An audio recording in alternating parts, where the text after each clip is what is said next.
Tawfik, with rising trade tensions, geopolitical uncertainty at the moment, what is top of mind for business leaders? You speak to them all the time. What are they telling you?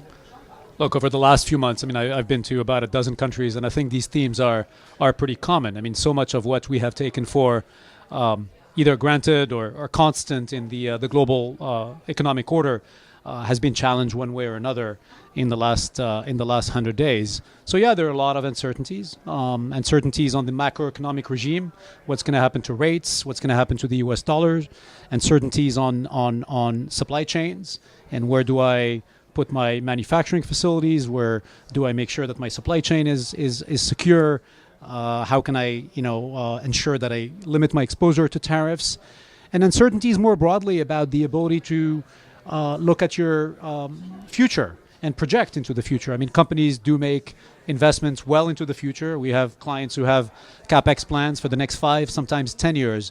And I think there's a little bit of a deer in the headlight moment right now where everybody's a bit frozen, trying to decipher a little bit more what the next moves are going to be so they can go back to planning the future. Well, how do you keep your eye, I suppose, on those long-term goals, but still manage to react pretty urgently? There must be a temptation to sort of almost sit on your hands and just wait for some of the big storm to pass. You're absolutely right. I think some companies are doing just that, but I do not think that's the winning strategy.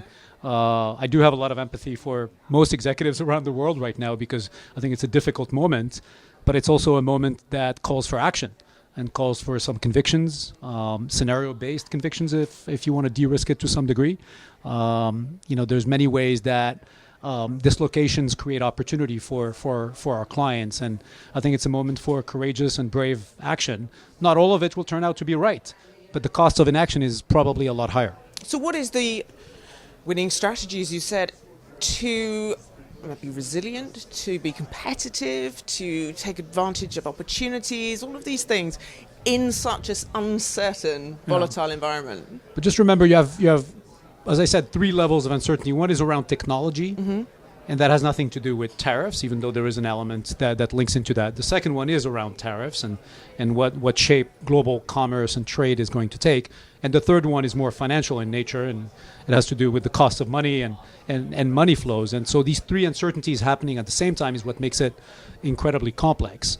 On tariffs, our clients are looking at their footprint and they're making decisions on reducing their exposure to country X or country Y. They're trying to find new suppliers that might be more secure in a way. They're thinking about what their customer base is going to look like 3 or 5 years out when the tariffs have fully taken place. And a lot of that is scenario based. On the macroeconomic, there's not much you can do. The reality is that these are decisions that typically are outside of the hands of a CEO. And then finally on technology, there's a lot you can do. There's obviously always a bit of hype in the early stages of a technology cycle, but I do think we have gotten to a level of maturity in AI right now where it's a lot more about value delivery and profit impact than it is about hype and promise.